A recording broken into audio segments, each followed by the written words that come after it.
Alissa Maeva Iteliteka. Je suis entrepreneur dans le domaine de la cosmétique et ma start-up s'appelle Maïs Cosmetics.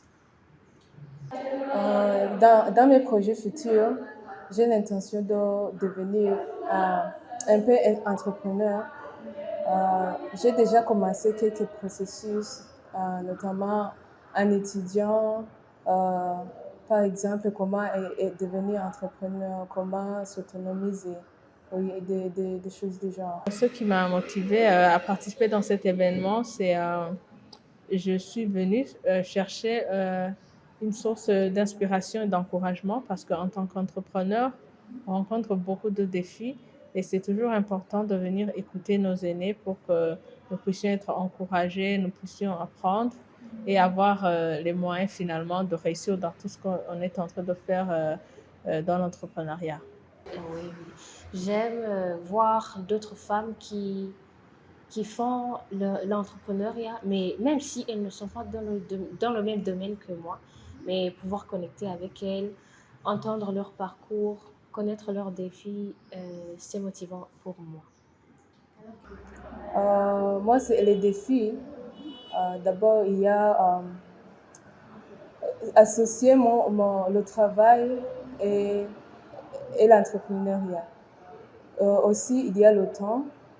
Il y a aussi des contraintes sociales et familiales parce que quand on veut se lancer dans l'entrepreneuriat, on te dit que tu vas perdre beaucoup d'argent.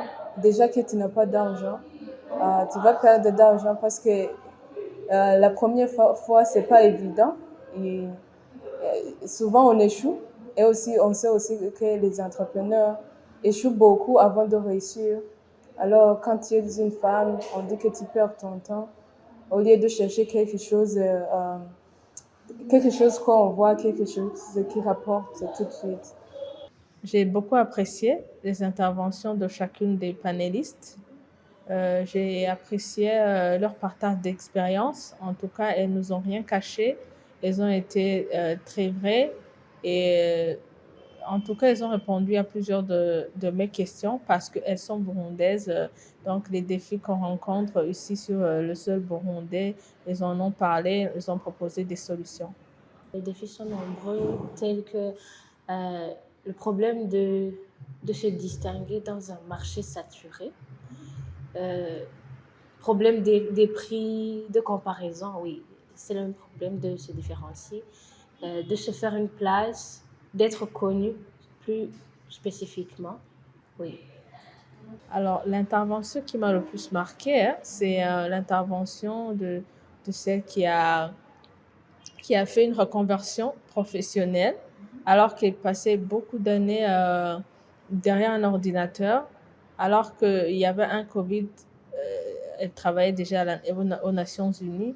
Ils ont proposé qu'il puisse travailler à la maison et là, elle a eu le temps de travailler en même temps de se former. Elle est entrée dans la couture, dans l'entrepreneuriat, mais elle a fait des formations en coaching et maintenant elle coach d'autres personnes des team building. Donc, pour moi, ça a été très révolutionnaire. C'est vrai que je suis entrepreneur depuis bientôt 12 ans. Euh, dans les premières années, c'est un peu compliqué. On rencontre tellement de problèmes qu'on a envie même de lâcher l'entrepreneuriat pour aller chercher un boulot classique. Parce que même beaucoup de gens qui te voient faire, mais qui ne voient pas le résultat, te proposent des emplois. Et c'est une grande tentation à lâcher les rêves. Mais on a vu cette fois-ci que c'est plutôt le contraire. Elle a lâché un boulot aux Nations Unies pour se lancer dans l'entrepreneuriat. Donc, ça m'a fort encouragée que j'ai pris la bonne décision de vivre mes rêves, d'entreprendre et de rendre matériel cette passion qu'on a dans le cœur. L'intervention qui m'a beaucoup marquée, c'est sur les droits des femmes. Là, on a parlé de se construire soi-même avant. Je crois il n'y a pas chose plus importante que la confiance en soi et aussi la construction de soi.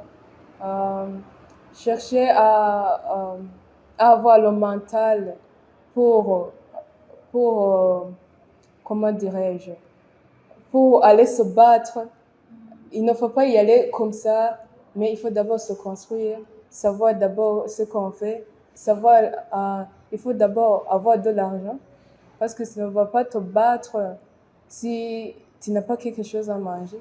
Tu vas tomber, tu vas tomber de faim. Oui, c'est ça.